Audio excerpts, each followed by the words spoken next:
आज हम लोग आपात उपबंध पढ़ेंगे।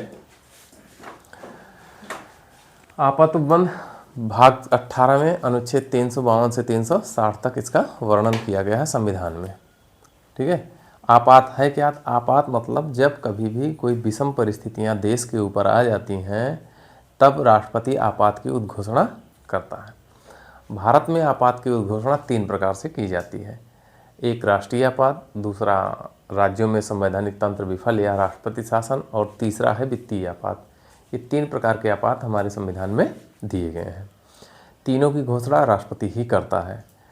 तीनों के आधार अलग अलग हैं। पहला, युद्ध, बाह्य आक्रमण और सशस्त्र विद्रोह के आधार पर राष्ट्रीय आपात की उद्घोषणा होती है, लेकिन इसको घोषित करने से पहले मंत्रिमंडल की लिखित सलाह राष्ट्रपति के लिए आवश्यक होती है। अगर मंत्रिमंडल लिखित सलाह नहीं देती और मौखिक देती है तब राष्ट्रपति शासन घोषित नहीं करेगा। ये 44वें संविधान संशोधन 1978 में कर दिया गया। पहले मौखिक सलाह पर भी राष्ट्रीय आपात घोषित किया जा सकता था। दूसरा है राष्ट्रपति शासन, जिसमें अनुच्छेद 356 और 365 दो आधार हैं। 356 के तहत अगर राष्ट्रपति को संबोधित करके ये रिपोर्ट देता है कि राज्य में संवैधानिक रूप से शासन नहीं चल रहा है, तब राष्ट्रपति शासन की घोषणा हो सकती है। या 365 तहत केंद्र द्वारा दिए गए निर्देश को राज्य लागू नहीं कर पा रहा है, तब भी राष्ट्रपति शासन लागू किया जा सकता है। तीसरा है 360 में वित्तीय आपात। वित्तीय आपात में यह है कि जब भारतीय मुद्रा का मूल्य कभी कभी बहुत गिर जाए या भारत में आर्थिक संकट उत्पन्न हो जाए, तब राष्ट्रपति मंत्रिमंडल की सलाह पर, यहाँ पे लिखित सलाह जरूरी नहीं, सलाह पर वित्तीय आपात की घोषणा कर सकता है। तो ये 3 प्रकार के आधार हैं। कैसे हैं, प्रश्न कैसे पूछा जाता है, इनको हम देखते हैं। जब राष्ट्रीय आपात और राष्ट्रपति शासन घोषित होता है तो भारतीय शासन व्यवस्था जो है संघात्मक है, लेकिन जब ये 2 आपात घोषित होते हैं तो भारतीय शासन व्यवस्था एकात्मक हो जाती है। इसका मतलब ये हुआ कि राज्य के जो विधानमंडल है वो निलंबित हो जाता है और राज्य के सारे कार्यभार और कानून बनाने का काम कौन करने लगता है? संसद करने लगती है। इसी को संघात्मक से एकात्मक होना कहा जाता है। ठीक, तो इसको व्यवस्थित करके मैपिंग कर लीजिए तो आसानी से समझ बनी रहेगी। आपके पास आपात के 3 प्रकार बनेंगे। राष्ट्रीय आपात ज़्यादा पढ़ना है तो इसको जगह बना लीजिएगा। राष्ट्रीय आपात अनुच्छेद नंबर 352 में इसका वर्णन है। राज्य में संवैधानिक तंत्र की विफलता,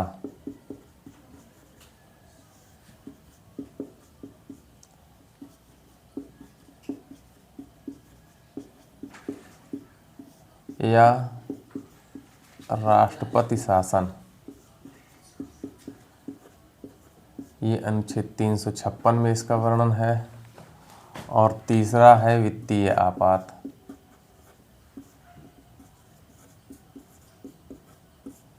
तीन 360 में इसका वर्णन है। ये 3 प्रकार के आपात हमारे यहाँ घोषित किए गए हैं। अगर मैपिंग में पढ़ना है, ठीक, तो इसके आधार तीनों पे ऐसे यहीं से आधार लिख दे रहे हैं, चाहे ऐसे पढ़ लीजिए। आधार है तो राष्ट्रीय आपात के 3 आधार हैं: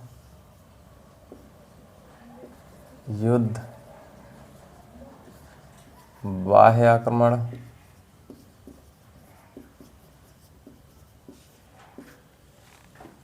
और सशस्त्र विद्रोह।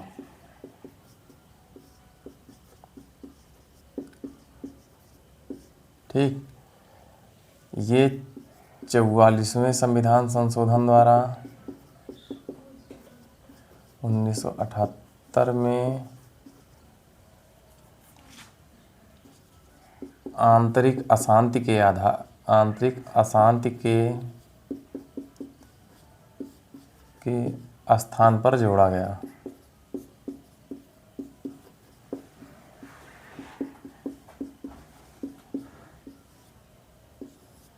तीन पार्ट हो गए। इसके आधार देखिए, एक आधार लिखे हैं राज्य में संवैधानिक तंत्र की विफलता। राज्य में संवैधानिक तंत्र की विफलता, संवैधानिक तंत्र की विफलता। और दूसरा है केंद्र द्वारा दिए गए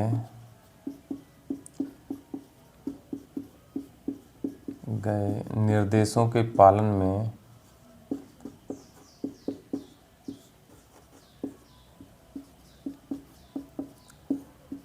में असमर्थता। ये हो गया। इसमें आधार क्या है? आर्थिक संकट आ जाए तो 3 आपात हैं। तीनों किस बेस पे लगते हैं? तीनों के बेस बताए गए हैं, युद्ध, बाह्य आक्रमण, सशस्त्र विद्रोह। इसके आधार पर राष्ट्रीय आपात, इसके आधार पर राष्ट्रपति शासन और इसके आधार पर वित्तीय आपात की घोषणा की जाती है।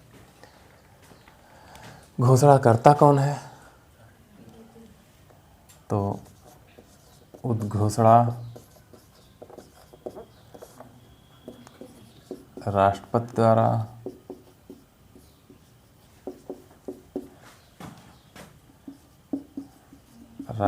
द्वारा और राष्ट्रपति द्वारा। ठीक। इसमें मंत्रिमंडल की लिखित सलाह पर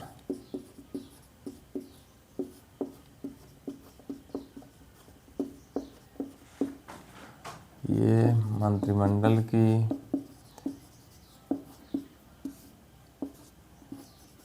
सलाह पर, लिखित नहीं है,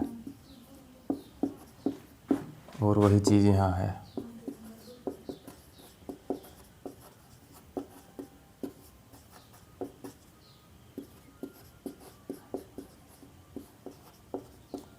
ठीक। तीनों देखते रहिएगा क्या अंतर हो रहा है। ठीक है।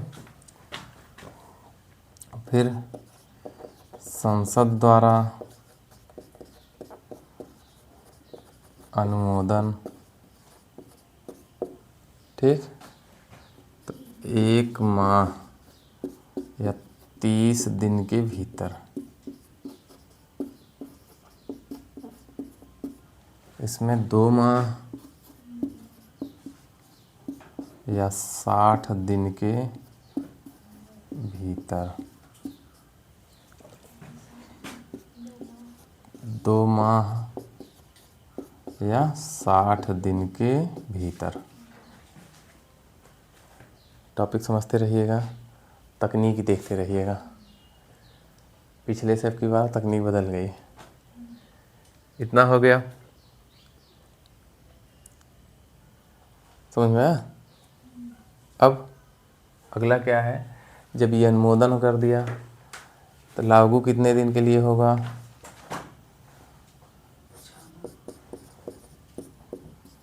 6 माह, 6 माह, अधिकतम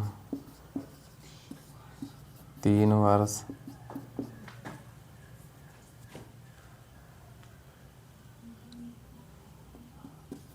अनिश्चित काल।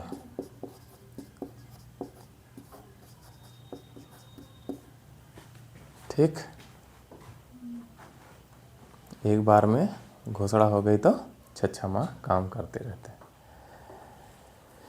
इसमें ये है कि अगर 1 साल से ज़्यादा लगाना है तो उसके लिए 2 शर्तें हैं। अगर राष्ट्रपति शासन को 1 साल से अधिक के लिए लागू करना है तब नियम ये है कि या तो राष्ट्रीय आपात लागू हो और या केचुआ केंद्रीय निर्वाचन आयोग कह दे कि चुनाव कराना संभव नहीं है। ठीक है। ये इतनी बातें होती हैं। ये क्या क्या अंतर है, अब एक एक को यहाँ से पढ़ते हैं अलग से। ये 2 ज़्यादा महत्वपूर्ण है, उसमें तो ये आज तक कभी लगा नहीं तो उसमें उतना ही है। तो वित्तीय आपात हो चुका है। ठीक है। अब आते हैं राष्ट्रीय आपात पे। इसको मिटा देंगे। अब आते हैं राष्ट्रीय आपात में। अब इसमें दो आधार को लीजिए, इन दोनों को देख रहे हैं। अगर इसके आधार पर उद्घोषणा होती है तब अनुच्छेद 19 में 6 स्वतंत्रताएं दी हैं, वे स्वतः ही निलंबित हो जाती हैं। मतलब वो हमारे पास नहीं रह जाती। कब? जब तक आपात लगा हुआ है। ठीक, तो इस आधार पर आपात उद्घोषणा पर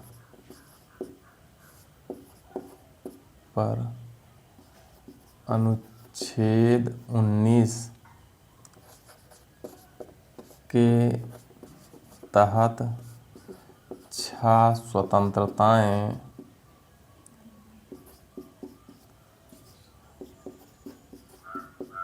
निलंबित हो जाती हैं। ठीक, इन दोनों में से कोई एक और ये तीसरा वाला भी मिला दीजिए। ठीक, ये प्लस ये जब इसके आधार पे लागू होगा तो केवल 19 निलंबित होगा। और कैसे? स्वतः। यहाँ पे स्वतः लिख दीजिएगा। ठीक, स्वतः लिख दीजिएगा। और कौन सा अनुच्छेद है? अनुच्छेद नंबर 358 के तहत। ठीक, अब तीनों के आधार पर ये आपात लगा हुआ है, उसके साथ ही इसको भी मिला दीजिए। युद्ध या बाह्य आक्रमण के साथ साथ सशस्त्र विद्रोह को भी शामिल कर दीजिएगा, तब अनुच्छेद 359 लगता है। लेकिन उसके लिए आदेश देता है, राष्ट्रपति आदेश देता है ना।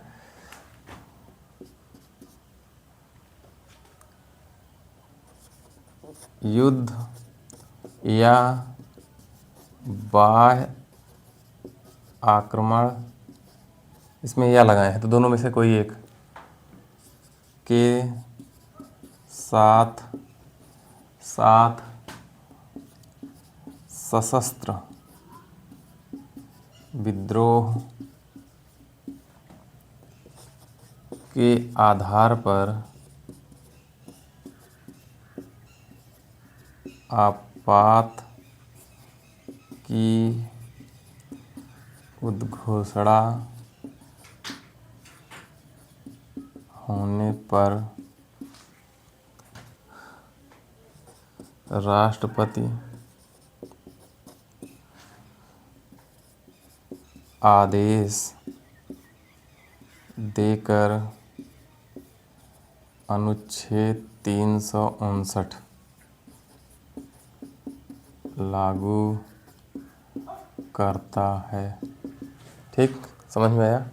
इन दोनों में से कोई एक, इसको कहते हैं बाह्य आपात, इसको आंतरिक आपात। तो शब्द चेंज करेगा तो देखते रहिएगा। ये कितना है देखा, युद्ध कौन करेगा? अंदर होगा युद्ध की बाहर? अगर अंदर होगा तो उसको गृह युद्ध कहेंगे, युद्ध नहीं कहेंगे, या अंदर विद्रोह कहेंगे। ठीक, दूसरे देश से होता है तो उसको युद्ध कहेंगे। बाह्य आक्रमण मतलब बाहरी कोई हमारे ऊपर आक्रमण करे।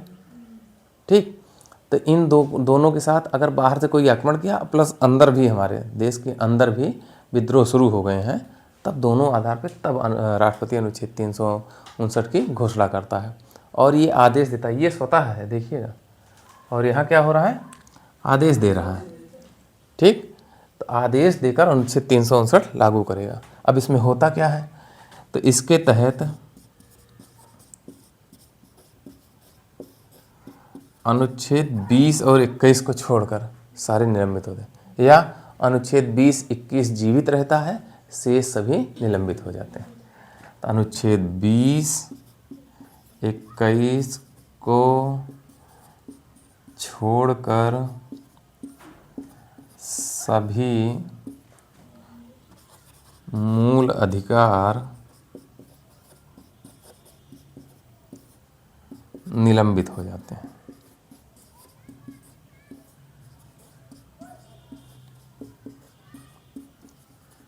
निलंबित का मतलब कुछ दिन ये काम नहीं करेंगे, उसके बाद फिर कहा, अब बर्खास्त का मतलब काम खत्म, सस्पेंड है जिसको।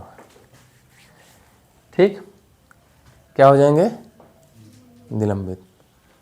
वास्तविक स्थिति क्या है कि ये निलंबित उलंबित नहीं होते। वास्तविक स्थिति ये है कि जब हमारे मूल अधिकारों का हनन होता है तो हम अनुच्छेद 32 के तहत सुप्रीम कोर्ट और अनुच्छेद 226 के तहत कहाँ, हाई कोर्ट पे चले जाते हैं रिट के लिए।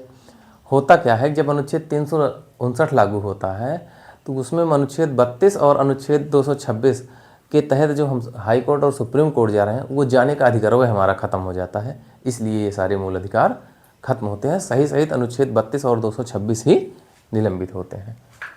ठीक, तो चाहे इसमें जोड़ लीजिए, वास्तविक स्थिति में, वास्तविकता में अनुच्छेद 32 और 226 निलंबित होते हैं। अब ये निलंबित हो गए तो मूल अधिकार का हनन हो रहा है, तो आप जा ही नहीं सकते कहीं, तो मतलब नहीं है। मामला समझ में आ गया? तो ये मूल अधिकार पर क्या प्रभाव पड़ता है राष्ट्रीय आपात का, ये हमारा प्रश्न होता है। यहाँ से प्रश्न बनता जरूर है। ठीक, यहाँ से प्रश्न जरूर बनता है। हो गया इतने। अब और सारी चीज़ें आप लोगों को पता है, जैसे अभी हमने पीछे बता दिया, उद्घोषणा कौन करेगा? राष्ट्रपति करेगा। ठीक है, ये पता है। कैसे करेगा?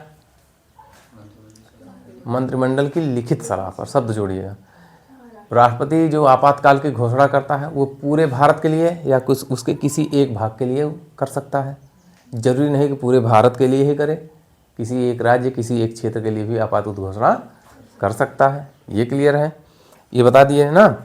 उसका अनुमोदन कितने दिनों में होना चाहिए? 1 माह, मतलब 30 दिन के भीतर। और किस बहुमत से? तो बहुमत सब छूट गया, नहीं, विशेष बहुमत से। जो युद्ध इसका राष्ट्रीय आपात है, इसका अनुमोदन संसद के दोनों सदनों के विशेष बहुमत, मतलब उपस्थित और मतदान करने वाले सदस्यों के 2/3 बहुमत से पारित होना अनिवार्य है। ठीक, ये है। इसको मिटा दें।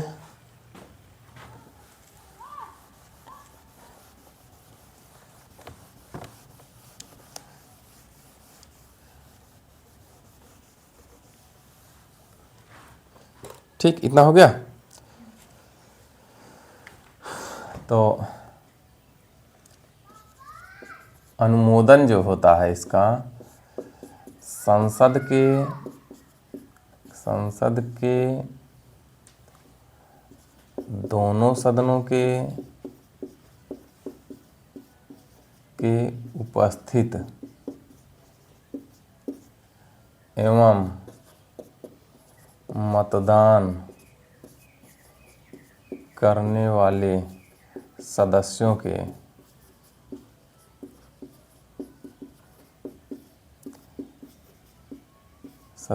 के विशेष बहुमत से,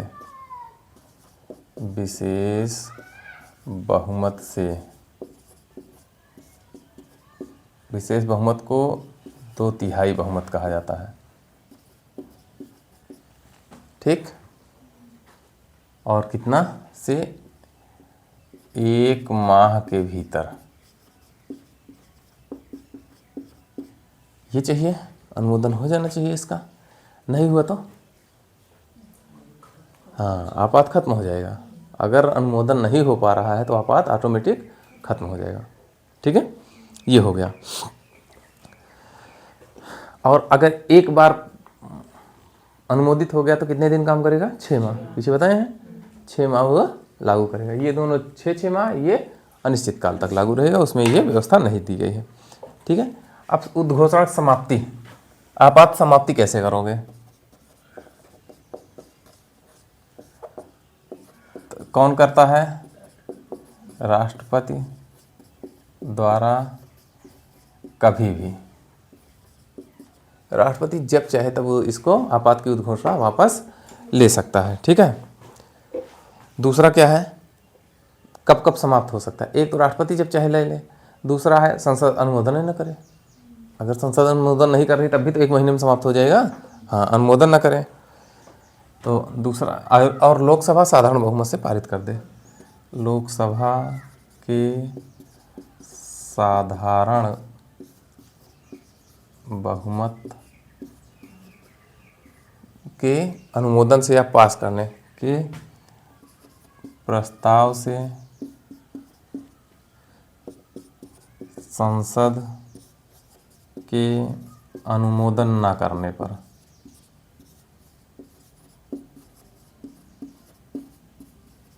एक पॉइंट यहाँ और होता है कि मान लीजिए संसद में लोकसभा विघटित है और आपात घोषित करना है, कैसे होगा? तो राज्यसभा से 1 माह के भीतर अनुमोदन करा लेंगे। जब लोकसभा आए वो भी 1 माह के भीतर या पहली बैठक में ही उसको अनुमोदित कर दे तो आपातकाल लागू रहता है। ठीक है, ये आपात के आधार थे। आपात कैसे होता है पूरा तीनों चार्ट बना दिए। अब इसका प्रभाव किस पे पड़ता है, तो मूल अधिकार पे क्या प्रभाव पड़ता है ये पीछे हम बता दिए कि कब अनुच्छेद 19 निलंबित होता है, 358 लागू होता है, कब 359 लागू होता है, सारे मूल अधिकार होते हैं। तो पहला तो आधार खत्म है ना। अब दूसरा देखते हैं प्रभाव, इसका प्रभाव क्या है। तो पहला उस पर विधानसभा पे क्या प्रभाव पड़ता है, किस पे? हाँ, आपात उद्घोषणा का प्रभाव, जो प्रभाव यहाँ पड़ेगा वही प्रभाव इसमें भी पड़ेगा, दोनों में सेम सेम है। ठीक, तो अनुच्छेद 353, ठीक, अनुच्छेद 353 कहता है संघ राज्यों को निर्देश देने का अधिकार रखेगा। ठीक है, तो कैसे इसको समझिए। जैसे आपात लागू हो गया तो राज्य में जो कार्यपालिका है, मंत्रिमंडल है, विधानमंडल है, ये जो कार्य कर रहे थे अब किसके नियंत्रण में हो जाएंगे? राष्ट्रपति के। तो जो केंद्र निर्देश देगा वही से काम करेंगे। अभी तक कैसे थे? स्वतंत्र काम कर रहे थे। अब शासन व्यवस्था कैसी हो गई? एकात्मक हो गई ना। तो संघ के निर्देशों में काम करेंगे। चाहे संघ कहे तो एक बात है, चाहे राष्ट्रपति कहे। क्यों? क्योंकि जो संघ कहेगा वो राष्ट्रपति के थ्रू ही कहता है। वहाँ का मुखिया कौन है? राष्ट्रपति है। तो राष्ट्रपति के थ्रू ही कहता है। इसका मतलब ये हुआ कि चाहे संघ कहे चाहे राष्ट्रपति कहे, दोनों बातें एक ही हैं। ठीक, तो राज्य की कार्यपालिका किसके नियंत्रण में काम करेगी? संघ के या राष्ट्रपति के। ठीक है, या ऐसा कर लीजिए, इसको एक लाइन में पढ़ना है तो केंद्रीय संघ की कार्यपालिका शक्ति का विस्तार, एक लाइन में हुआ। जब उसका विस्तार होगा तो राज्य की कार्यपालिका निलंबित हो जाएगी। ठीक, तो एक लाइन में लिखना है तो केंद्र की कार्यपालिका शक्ति का विस्तार। पीछे जो इसमें एक शब्द फिर छूट रहा था, जो मंत्रिमंडल की लिखित सलाह जरूरी है, वो मंत्रिमंडल पूरे संविधान में केवल अनुच्छेद 352 में ही वर्णन है और कहीं उसका वर्णन नहीं है। और वो कब जोड़ा गया? तो 44वें संविधान। कुछ भी आपातकाल से अगर पूछे संशोधन के तो 44वां, कुछ भी जोड़ा घटा है तो 44वां। ठीक, इतना सही हुआ। ठीक, दूसरे क्या है? संसद जो होती है, संसद को जो राज्य सूची के विषय होते हैं उस पर कानून बनाने का अधिकार मिल जाता है। संसद को राज्य सूची के विषय पर कानून बनाने का अधिकार प्राप्त। ठीक, ये 253 में है। लेकिन इसी के आगे, इसके आगे अब अनुच्छेद 250 लागू होता है। अनुच्छेद 250 कहता है कि अगर ये संसद ने कोई कानून लागू कर दिया आपातकाल के समय, और मान लीजिए आपातकाल खत्म हो गया, अब तो आपातकाल खत्म होने के 6 महीने के बाद ये जो संसद ने कानून बनाया है राज्य सूची पर, वो लागू नहीं होगा, खत्म हो जाएगा ऑटोमेटिक। ठीक, तो अनुच्छेद 250 कहता है आपात समाप्ति के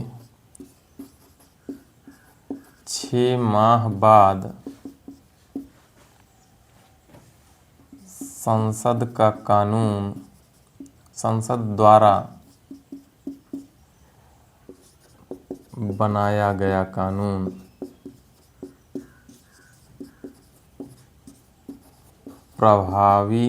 प्रभावी नहीं रहेगा।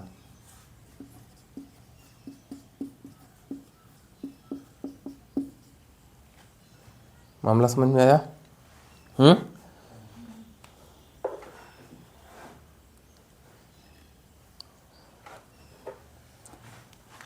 354 इसमें है कि राष्ट्रपति जो केंद्र राज्य के बीच राजस्व का बंटवारा होता है उसको बदल सकता है, संशोधित कर सकता है, परिवर्तित कर सकता है, क्योंकि वहाँ पे भाई आपात लगा हुआ है तो केंद्र के खर्चे बढ़ गए हैं, युद्ध हो रहा है, बाह्य आक्रमण हुआ तो खर्चे बढ़ गए हैं, तो ये राज्यों को जो राजस्व दे रहा था अपने हिस्से से उसको कम कर सकता है। संशोधित मतलब कम कर सकता है। ठीक है। राष्ट्रपति केंद्र राज्य के मध्य राजस्व संबंधों को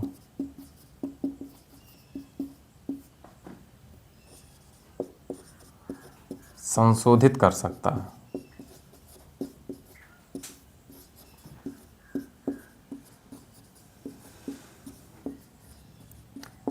मामला समझ में आया?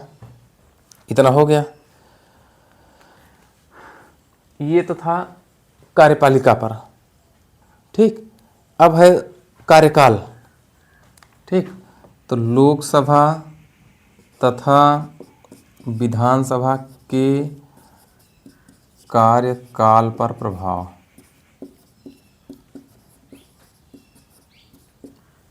ठीक, तो 75 में कहा गया है, अनुच्छेद 75 में, नहीं 83 में, अनुच्छेद 83(2), अनुच्छेद 83(2) में और 172(1) में ये कहा गया है, 172(1) है। उसमें ये कहा गया है कि लोकसभा का कार्यकाल अगर आपातकाल लागू है तो संसद एक बार में 1 वर्ष के लिए बढ़ा सकती है। विधानसभा का भी वही है, केवल अनुच्छेद चेंज है। तो संसद लोकसभा का कार्यकाल एक बार में 1 वर्ष के लिए बढ़ा सकती है। ठीक, इसी तरह संसद विधानसभा का कार्यकाल एक बार में 1 वर्ष के लिए बढ़ा सकती है। ठीक है, 1 वर्ष से और बढ़ाना है फिर इसको पारित करना होगा। इतना क्लियर हुआ? लेकिन इसके बाद अगर आपात खत्म हो गया तब 6 माह के भीतर समाप्ति। किंतु आपात समाप्ति के 6 माह के भीतर चुनाव हो जाना चाहिए। अब चाहे ये चुनाव हो जाना चाहिए, चाहे नई लोकसभा विधानसभा निर्वाचित हो जाने चाहिए, चाहे नई लोकसभा आ जानी चाहिए, चाहे जो कहेगा इसका मतलब यही होगा। अब आपको हमने बताया 5वीं लोकसभा और उड़ीसा की विधानसभा का कार्यकाल 6 वर्ष किया गया था। कब? 1977 में। ठीक, तो 1977 में 5वीं लोकसभा तथा उड़ीसा विधानसभा का कार्यकाल कितना था? 6 वर्ष। ये इतना मामला हो गया। मौलिक अधिकार का हम बता ही चुके हैं। ठीक, अब इन सब के द्वारा क्या राष्ट्रपति मनमानी कर सकता है? तो राष्ट्रपति के ऊपर रोक लगाया गया है। क्या रोक लगी है? तो पहला है कि राष्ट्रपति खुद चाहे कि हम राष्ट्रीय आपात घोषित कर दें तो कर सकता है? बिल्कुल नहीं। क्यों? क्योंकि मंत्रिमंडल की कैसी लिखित सलाह चाहिए, मंत्रिमंडल की लिखित सलाह चाहिए, मनमानी घोषित नहीं कर सकता। तो राष्ट्रपति पर रोक लगी है, ठीक है। और अगर मान लीजिए घोषित हो गया लिखित पे, तो उसको 1 माह के भीतर संसद पास कराना है, अनुमोदित करना। अगर नहीं अनुमोदित तभी 2 तरीका हो गया रोकने का, ठीक। अगर लोकसभा भंग है मान लीजिए, अब राज्यसभा से आप पास कराइए, लेकिन पास नहीं। तीसरी कंडीशन है कि आप घोषणा करिए तो इसका मतलब न्यायालय भी जांच करेगा सही घोषित किए हो कि नहीं। तो न्यायालय योग्य है, न्यायालय के वाद योग्य है। ये 4 आधार हैं, इस आधार पर राष्ट्रपति पर अंकुश लगाया गया है, ठीक। राष्ट्रपति पर अंकुश तो क्या है? पहला है मंत्रिमंडल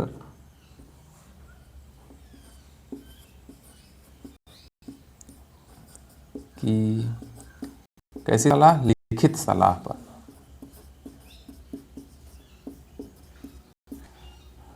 दूसरा क्या है? संसद द्वारा 1 माह में अनुमोदन, ठीक। तीसरी क्या है? लोकसभा न होने पर राज्यसभा द्वारा अनुमोदन द्वारा पास होना चाहिए ना, होना आवश्यक।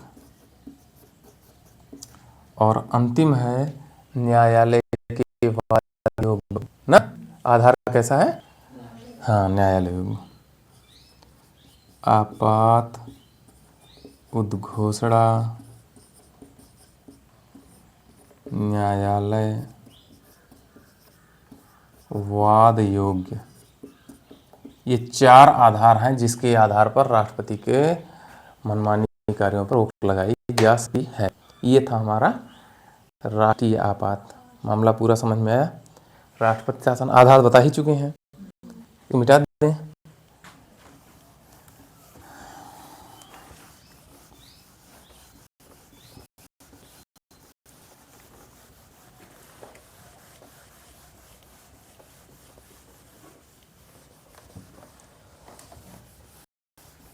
अब आते हैं राष्ट्रीय आपात पे और राष्ट्रपति शासन पे, ठीक। तो आधार क्या क्या हैं? इसके 2 आधार हैं, ठीक। पहला क्या? राज्य में संवैधानिक तंत्र विफल, संवैधानिक तंत्र की विफलता। कौन सा अनुच्छेद है? 356 है, ठीक। संघ के निर्देशों के पालन में असमर्थता, असमर्थता। ये कौन सा है? तो 365 हो गया, उलट कर दीजिए, ठीक। 2 आधार हो गए, ठीक। उद्घोषणा कैसे होगी?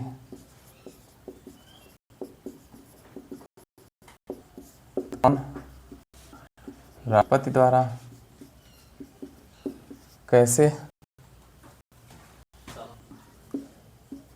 राज्यपाल की रिपोर्ट पर या स्वतः संज्ञान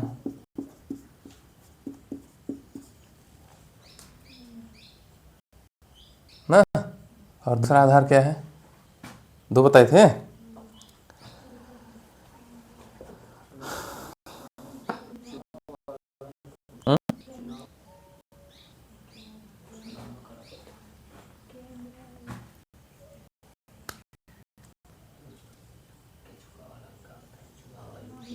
वो नहीं है। देख के हमको पता था नहीं बता पाओगे, इसलिए रोक दिए हैं। जल्दी बताइए।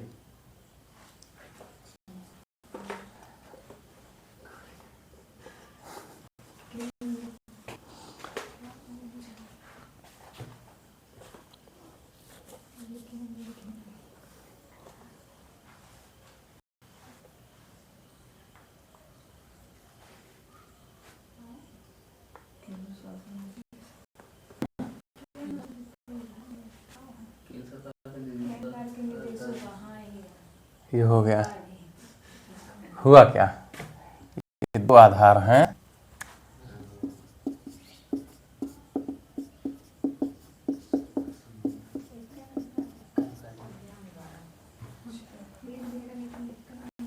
ना? तो ये राष्ट्रपति द्वारा हो गया ना, हो गया इतना। अब प्रभाव क्या पड़ेगा? अनुमोदन हो गया, अनुमोदन 2 माह या 60 दिन हो गया, और एक बार में कितने? 3 वर्ष। एक बार उद्घोषणा पर 6 माह, ठीक। अधिकतम 3 वर्ष तक, ठीक। किंतु 1 वर्ष से अधिक के लिए 2 शर्तें हैं। कौन कौन सी है? राष्ट्रीय आपात लागू हो,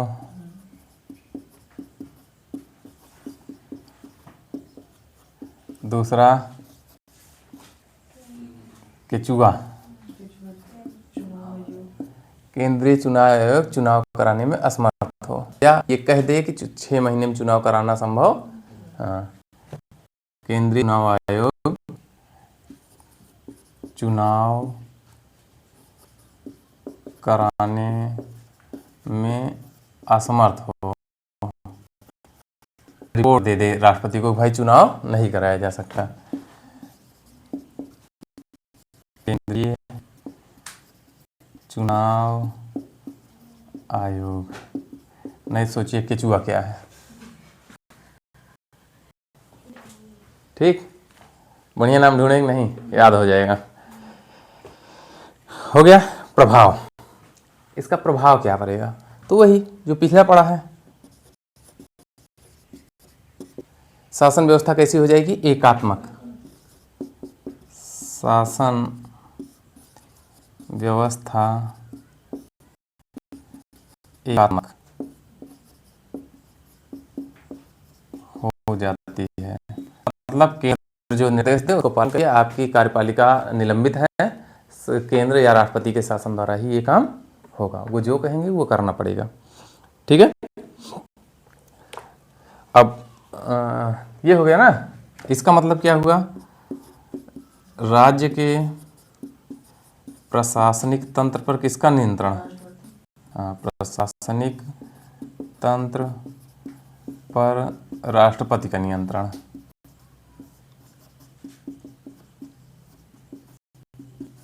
और राज्य सूची पर कौन कानून बनाएगा? संसद बनाने लगी, ठीक। तो राज्य सूची पर कानून बनाने का अधिकार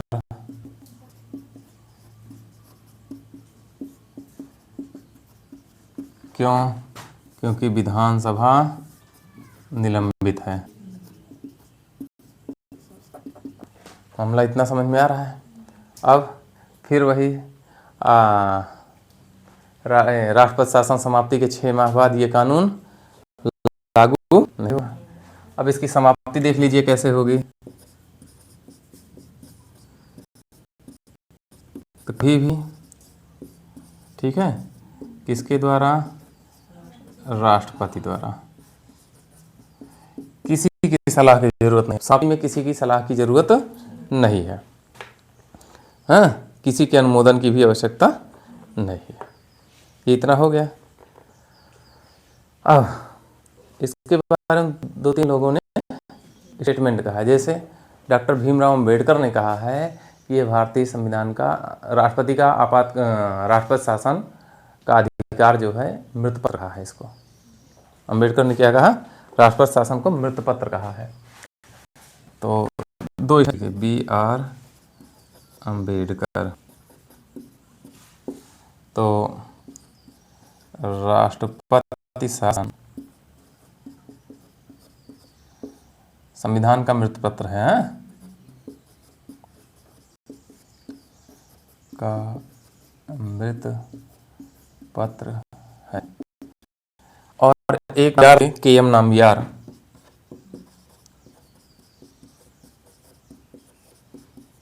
उन्होंने कहा राष्ट्रपति शासन संविधान के साथ होगा है।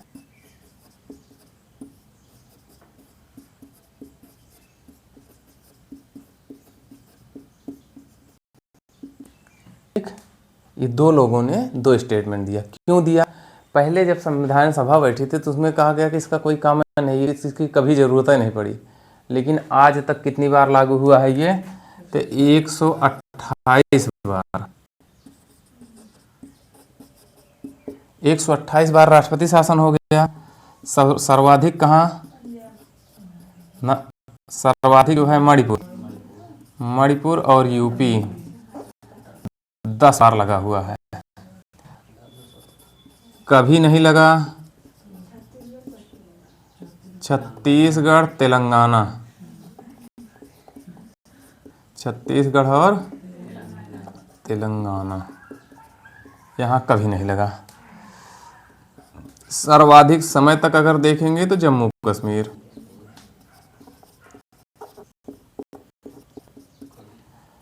सबसे पहले पंजाब में,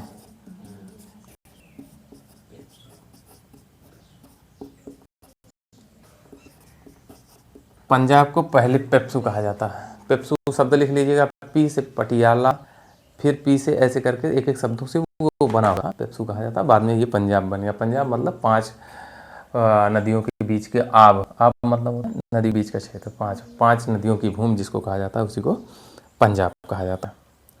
ठीक है। सर्वाधिक बार अगर देखेंगे कहाँ, सर्वाधिक बार जो है वो इंदिरा गांधी सरकार में, गांधी सरकार 50 बार इन्होंने घोषणा करवाई थी, सबसे अधिक थी। हाँ। और पहली बार कम्युनिस्ट पार्टी की सरकार कहाँ थी? केरल में थी 1900 में, उसको बर्खास्त किया गया। तो ये भी पूछा जाता है। सबसे पहले गैर कांग्रेसी सरकार कहाँ बनी, ऐसे करके पूछा जाता है। तो कहाँ बनी? केरल बनी थी। ठीक, उसको 1959 में बर्खास्त करवा दिया था। ठीक है। तो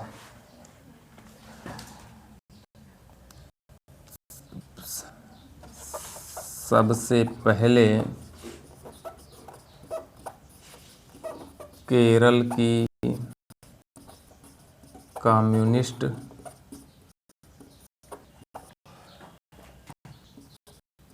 पार्टी की सरकार को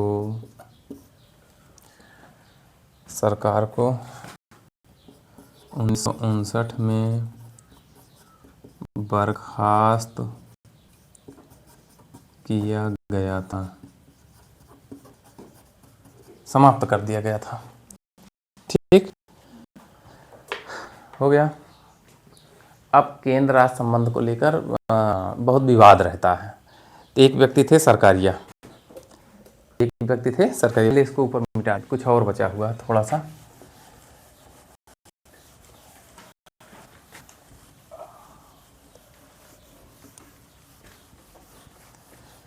ये 356 हो गया, 365 हो गया, 355 पहले अनुच्छेद 355। संघ मतलब केंद्र का कर्तव्य होगा कि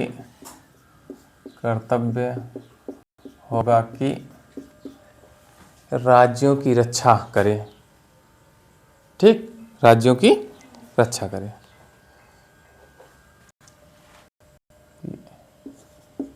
बाह्य आक्रमण एवं आंतरिक अशांति से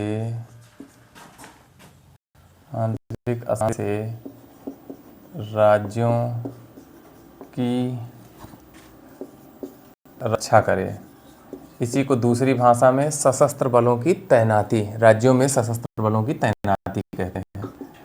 राज्यों में सशस्त्र बलों की तैनाती। ठीक, 356 हो गया, 355 हो गया, 357 देखिए। ठीक, 357 कहता है राष्ट्रपति आपात के दौरान संसद द्वारा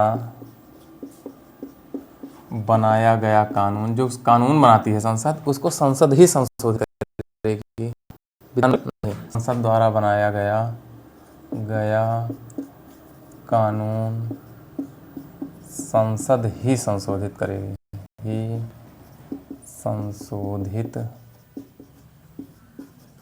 करेगी, विधान मंडल नहीं। ठीक, अनुच्छेद 357 कहता है। हो गया इतना?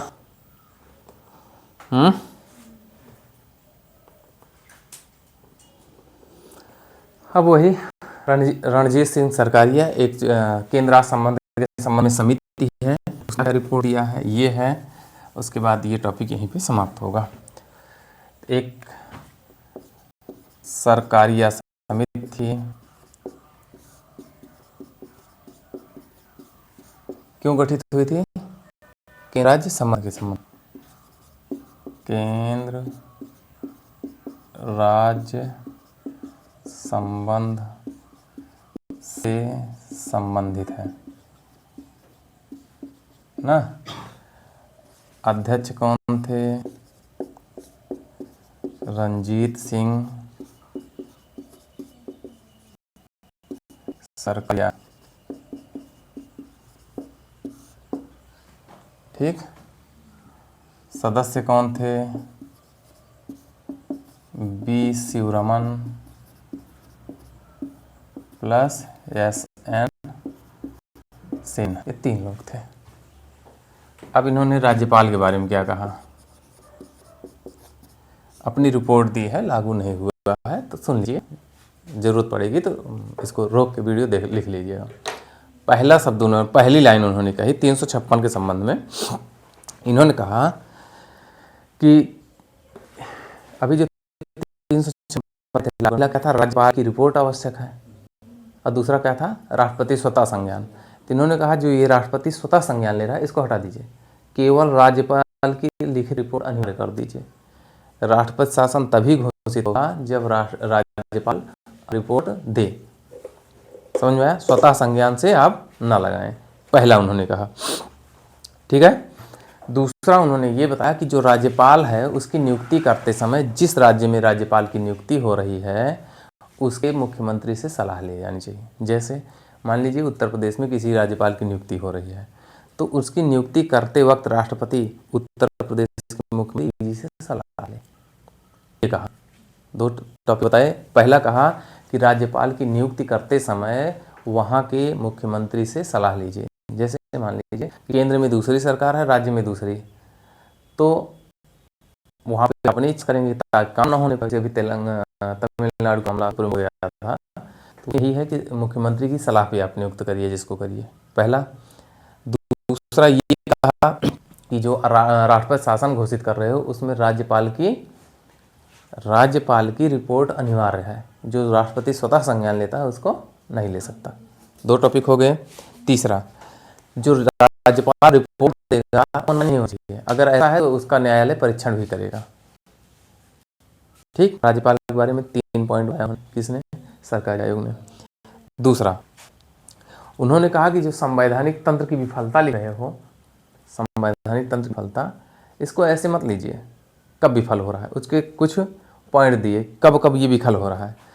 तो उन्होंने बताया कि पहला, राज्य में राजनीतिक अराजकता हो, दंगे धरना, दंगे उंगे बहुत हो रहे हों, तब जब राज्य में राजनीतिक अराजकता ज़्यादा हो जाए तब संवैधानिक तंत्र विफल होगा। ऐसे नहीं जब चाहो तब संवैधानिक तंत्र विफल।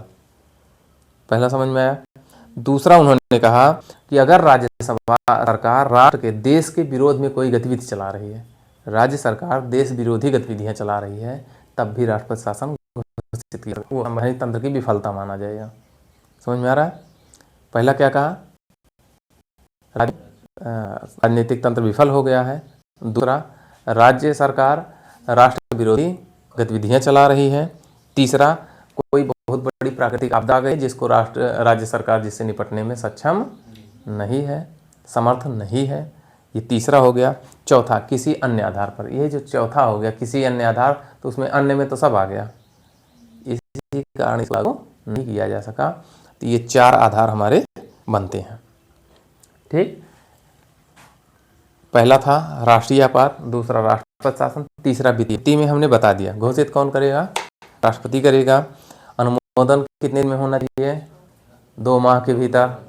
कौन करेगा अनुमोदन, संसद करेगी अनुमोदन। ठीक है, और किस बहुमत से, साधारण बहुमत से। ये दोनों साधारण बहुमत से होते हैं। अनुमोदन कैसा होना चाहिए, इसका अनुमोदन जो होता है वो साधारण बहुमत से होता है।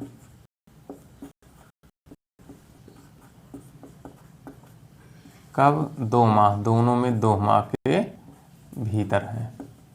ठीक, ये पॉइंट दोनों को जानते रहिएगा, अनुमोदन हो जाना चाहिए।